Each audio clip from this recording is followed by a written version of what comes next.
আজকের পর্বে যা ঘটল তা কল্পনা করাও কঠিন। অন্নপূর্ণা তার চোখের মণি মেঘকে তুলে দিল কমলিনীর হাতে। কিন্তু সবাই কি এই সিদ্ধান্ত মেনে নিল? মেঘের নেশাখোর বাবা কি চুপ করে থাকবে? কমলিনীর এই একঘেয়ে ভালোবাসা কি পরিবারের জন্য আশীর্বাদ নাকি ধ্বংসের কারণ? চলুন বিস্তারিত দেখে নিই। অন্নপূর্ণার চোখের জল মোছার পর কমলিনী যখন ছোট্ট মেঘকে নিজের কোলে তুলে নিল, তখন বাড়ির পরিবেশ এক নিমেষে বদলে গেল নতুন এক উত্তেজনায়। বাড়ির বড় ঠাম্মি থেকে শুরু করে মিঠি, বাবিল সবাই অবাক দৃষ্টিতে তাকিয়ে রইল সেই একরত্তি মেয়েটির দিকে, যার ভবিষ্যতের দায়ভার এখন এই বাড়ির ওপর। মেঘের ডাগর ডাগর চোখ দুটিতে তখন শুধুই এক অজানা আতঙ্ক আর মায়ের থেকে দূরে সরে যাওয়ার ভয়। কিন্তু কমলিনীর স্নেহের স্পর্শে সে যেন একটু একটু করে শান্ত হতে শুরু করল। কমলিনী তার নাম দিল মেঘমালা, আর ভালোবেসে ডাকতে শুরু করল সোনা বলে। তবে অন্নপূর্ণার মনটা হু হু করে কেঁদে উঠল নিজের নাড়ি ছেঁড়া ধনকে অন্যের হাতে সঁপে দিয়ে। সে যখন ফিরে যাচ্ছিল তখন তার মনে হচ্ছিল পায়ের তলার মাটি যেন সরে যাচ্ছে। কিন্তু সন্তানের জীবনের নিরাপত্তার কথা ভেবে সে নিজেকে শক্ত করল।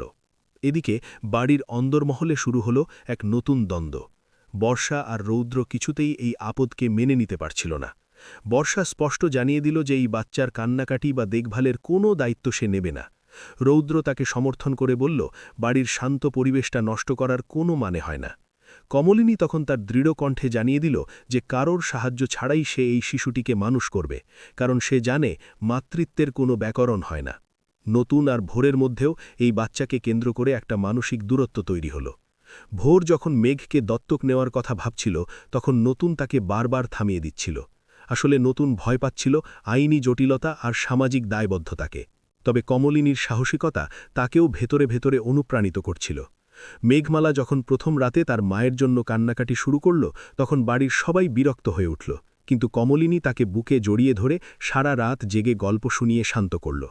পরদিন সকালে যখন ভোরের আলো ফুটল, তখন দেখা গেল মেঘমালা কমলিনীর কোল ছেড়ে মিঠির সাথে খেলতে শুরু করেছে।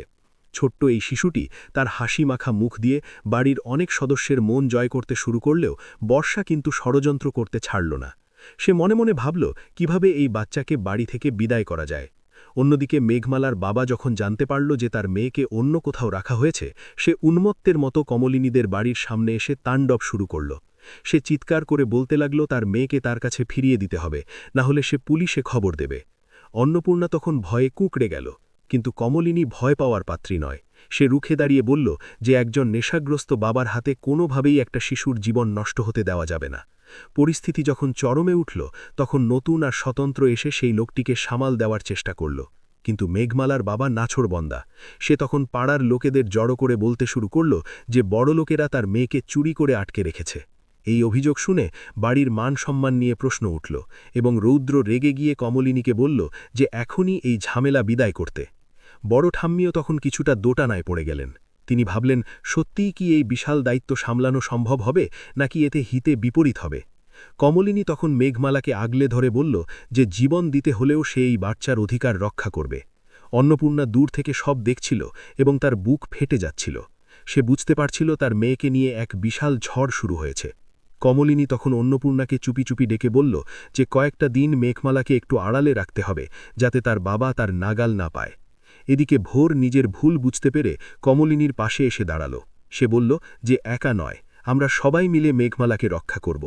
বর্ষা যখন দেখল যে তার পরিকল্পনা কাজে লাগছে না, তখন সে নতুন এক চাল চালল।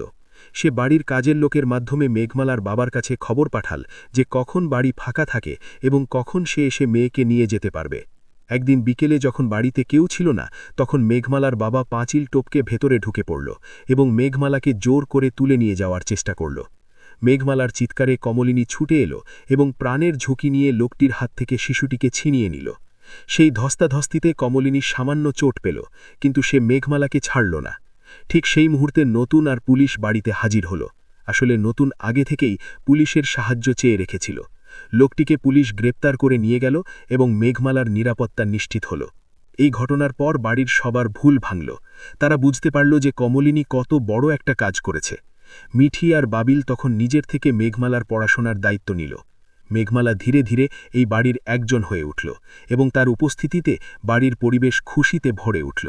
বর্ষা আর রৌদ্র কোণঠাসা হয়ে পড়ল, কারণ তাদের ষড়যন্ত্র ফাঁস হয়ে গিয়েছিল।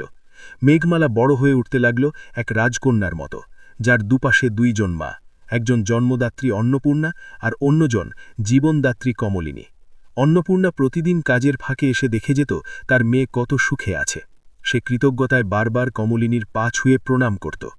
কমলিনী তাকে বলত যে এই মেয়ে এখন আমাদের সবার শক্তি। এভাবেই এক ছোট্ট মেঘমালার আগমনে একটি ভাঙাচোরা পরিবার আবার এক সূত্রে গেঁথে গেল এবং প্রমাণিত হল যে রক্তের সম্পর্কের চেয়েও ভালোবাসার টান অনেক বেশি শক্তিশালী, যা সব ঝড় মোকাবিলা করে এক সুন্দর ভবিষ্যৎ গড়ে তুলতে পারে। তবে আগামীর পথে মেঘমালাকে তার নিজের পরিচয়ে লড়াইয়ে জয়ী হতে হবে, আর কমলিনী হবে তার সেই যুদ্ধের মূল সেনাপতি। এই ভালোবাসা কি শেষ পর্যন্ত জয়ী হবে, নাকি মেঘমালার আসল পরিচয় নিয়ে আবার কোনো নতুন সমস্যা দেখা দেবে? তা জানতে আমাদের অপেক্ষা করতে হবে আগামীর দিনগুলোর জন্য, যেখানে প্রতিটি পদক্ষেপে থাকবে রোমাঞ্চ আর আবেগের ঘনঘটা।